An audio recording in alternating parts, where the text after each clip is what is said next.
De bon matin, alors que le soleil réchauffe la ville, direction les hauts du chef-lieu.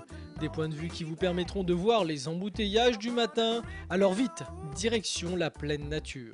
Passez le village de la montagne et après 15 minutes de route, vous arriverez enfin à la terre promise. C'est là que le goudron s'arrête.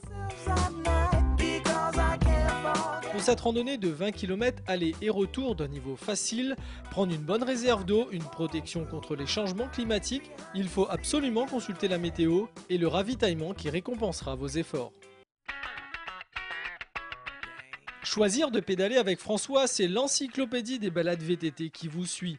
Car c'est bien de longues conversations qui caractérisent les premiers kilomètres plutôt cool. Des bornes marqueront ainsi votre progression, mais levez la tête, l'érosion sculpte les montagnes de terre multicolores. Une route bien entretenue, idéale pour déguster des gemmes roses en janvier et des goyaviers le reste de l'année. Pensez à observer ces espèces plantées le long de la route, comme ces arbres à papier, caractérisés par des écorces en fines couches. C'est ensuite de longues lignes droites qui s'offrent à vous, un terrain idéal pour l'apprentissage des techniques du vélo. Enfin, c'est pas encore ça pour tout le monde.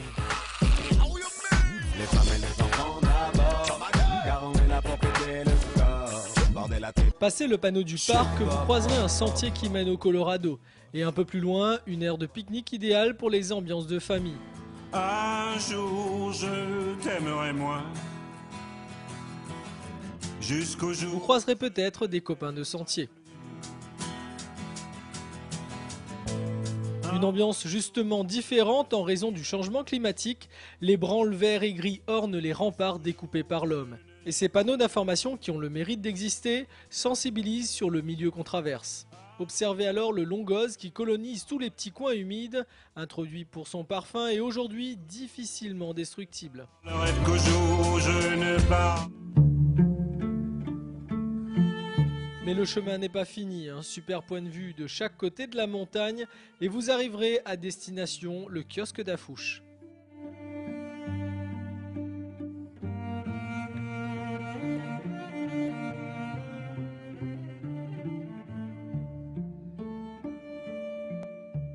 Un site qui mériterait peut-être un meilleur accueil, mais toutes ces interdictions doivent bien avoir un sens. Heureusement qu'il y a la redescente pour une dernière évasion.